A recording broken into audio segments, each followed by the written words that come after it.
আসসালামু আলাইকুম। আশা করছি সবাই ভালো আছেন। আলহামদুলিল্লাহ আমরা বেশ ভালো আছি। নতুন আরও একটি ভিডিও নিয়ে আসলাম। আশা করছি শেষ পর্যন্ত দেখবেন, ভালো লাগবে। যদি ভালো লাগে লাইক কমেন্ট শেয়ার করে দিবেন, সেই সাথে সাবস্ক্রাইব করে আমার পাশে থাকবেন।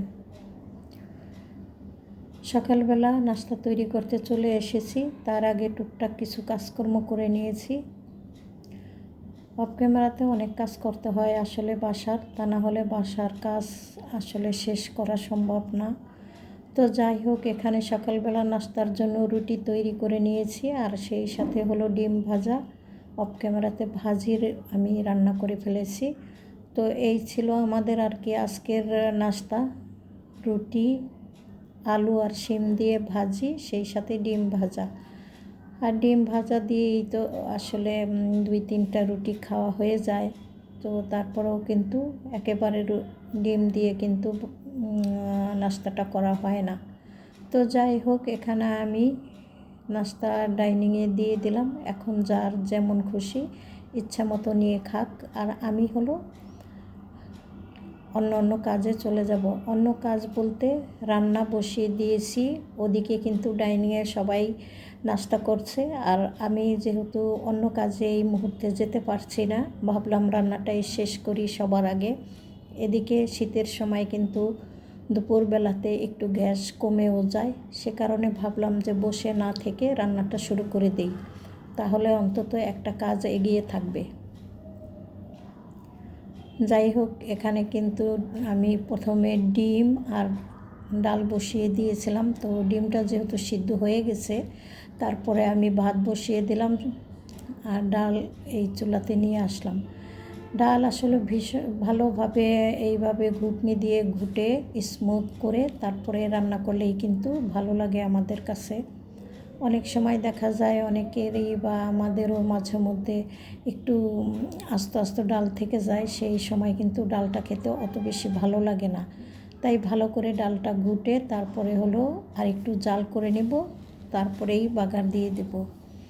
তো এদিক থেকে যেহেতু ডিম সিদ্ধ করে রেখেছিলাম, তো ডাল হয়ে গেলে তো আমি যে ডিম ভুনা করব, ভাবলাম ডিমটা ছুলে পরিষ্কার করে একটু রেডি করে রাখি, তাহলে ডাল নামানোর সাথে সাথেই বসিয়ে দিতে পারবো।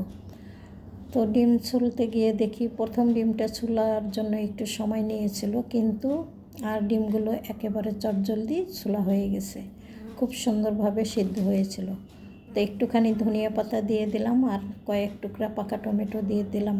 যেহেতু ছেলেরা ধনিয়া পাতা খেতে একেবারেই পছন্দ করে না, সেহেতু আমি যতটা পারি কম দিতেই চেষ্টা করি, বা না দিলেও ভালো হয়। যাই হোক, এখানে ডাল বাগার দিয়ে নিলাম। আমরা তো ডাল বাগার বলি, আপনারা কী বলেন কমেন্টস করে জানাতে পারেন। যাই হোক, এখানে আমি আবার ডিম ভুনার জন্য পেঁয়াজ মরিচ দিয়ে সমস্ত সব কিছু দিয়ে কিন্তু আসলে রান্নাটা প্রায় শেষ মুহূর্তে চলে এসেছি। যেভাবে ডিম ভুনা করে সবাই জানেন, তো সেইভাবে আমি পেঁয়াজগুলো কষিয়ে নিয়েছি, তারপরে সামান্য পানি দিয়ে এখন ডিমটা দিয়ে দিলাম। আর ওই দিক থেকে ভাত হয়ে গেছে, মোটামুটি রান্নাও শেষ আমার। তো রান্না শেষ হলে তো হবে না, যেহেতু একেবারে নাস্তা খাওয়ার পাশাপাশি রান্নাটা বসিয়ে দিয়েছিলাম, সে কারণে কিন্তু অনেক তাড়াতাড়ি রান্না হয়ে গেছে। তো খাবার সময় তো হয়নি, যখন খাবো আপনাদের সাথে শেয়ার করব। এরই মাঝে আমি কিন্তু অফ ক্যামেরাতে একদম ঘর দোর সমস্ত সব কিছু পরিষ্কার করে নিয়েছি, বিছানাপত্র। তো শুরুতে তো দেখিয়ে দিয়েছিলাম বড় ছেলের রুমটা, তারপরে চলে আসলাম আমাদের বেডরুমে। আমার রুমটাও কিন্তু পরিষ্কার করে নিয়েছি। তো ঘর বাড়ি এগুলো কিন্তু নিত্যদিনেরই কাজ, আসলে শেয়ার করলেও হয় না করলেও হয়, কিন্তু আমি তো এগুলো করি। আর লাইফস্টাইল বলতে যা বোঝায়, হয়তো আমার চ্যানেলের নামটা হয়তো অন্য, কিন্তু বাস্তবে কিন্তু লাইফস্টাইলই শেয়ার করা হয়। তো সেহেতু আমি কিন্তু সমস্ত সব কিছুই আপনাদের সাথে তুলে ধরার চেষ্টা করি যতটুকু সম্ভব। দেখতেই পাচ্ছেন সকালবেলা নাস্তা করে কিন্তু প্লেট বাটিগুলো ধুয়ে রেখেছিলাম, এবং সমস্ত ঘর কিন্তু একদম পরিষ্কার।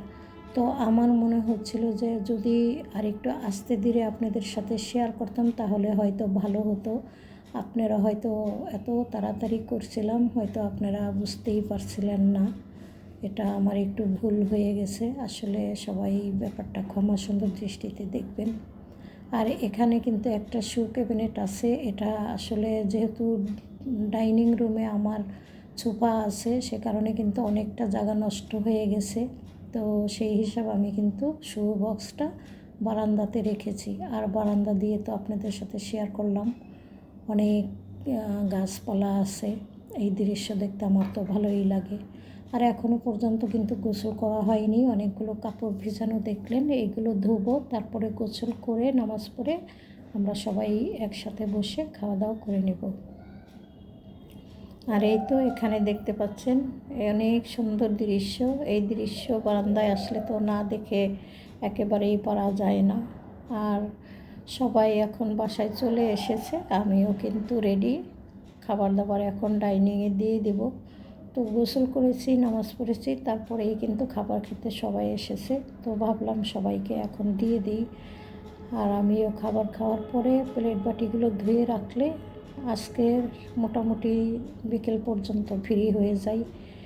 অন্তত পক্ষে 1:30 থেকে 2টা পর্যন্ত আসলে প্রত্যেকটা গৃহিণীর আমার মনে হয় ঘরের কাজে অনেক ব্যস্ত থাকতে হয়।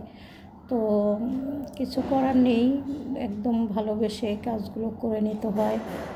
মাঝে মধ্যে হয়তো ভিতরে ভিতরে একটু মন মানে খারাপ হলেও কিন্তু কিছু করার নেই, উপরে কিন্তু সব ঠিকঠাক।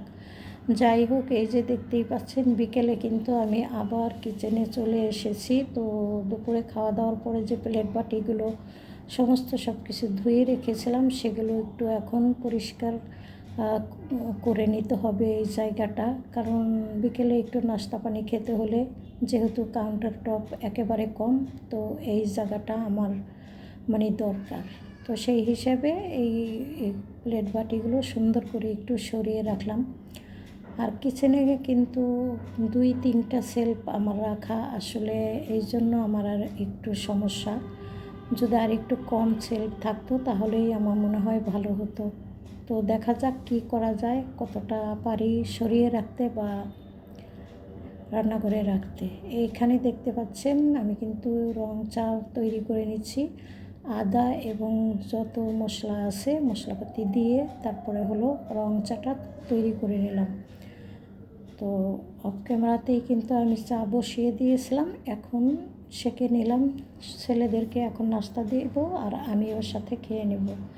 এই তো এখানে দেখতেই পাচ্ছেন গতকালকে মুড়ির মোয়া এনেছিল, সেই সাথে কী যেন একটা বিস্কিট এটাও এনেছিল, আর এনেছিল ড্রাই কেক। তো সব কিছুই দিলাম, যে যা খুশি খেয়ে নেক, আমার ইচ্ছা মতো আমি খাবো যেটা ভালো লাগে। তো চা খাবো আর আপনাদের কাছ থেকে বিদায় নেব। অবশ্যই সবাই আমার ভুল ত্রুটি ক্ষমা সুন্দর দৃষ্টিতে দেখবেন, ভালোবেসে সাবস্ক্রাইব করে আমার পাশে থাকবেন আশা করছি। কমেন্টস করে জানাবেন ভিডিও কেমন হলো। তো দেখতেই পাচ্ছেন এখানে কিন্তু সমস্ত সব কিছু ধুয়ে পরিষ্কার করে নিয়েছি। আজকের মতো কাজ শেষ, সবার কাছ থেকে বিদায় নিয়ে নিলাম।